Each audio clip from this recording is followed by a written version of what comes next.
Korang ni shopping online tak reti baca description ke? Malas gila babi weh.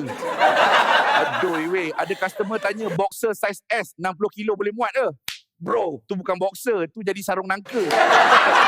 So aku tanya balik, jubur kecil ke kak? Sekali dia koyak weh. Berguni maki. Aku tulis description macam novel. Kau baca 2 baris pun malas.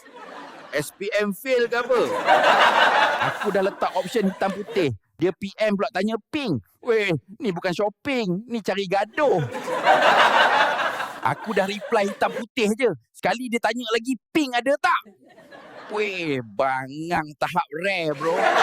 Kadang aku tengok orang kena scam online. Aku bukan kesian. Aku gelak je. Padan muka. Weh, baca description tu senang je. Lagi senang dari doa kunut kot. Tapi sebab malas, nampak bangang rare.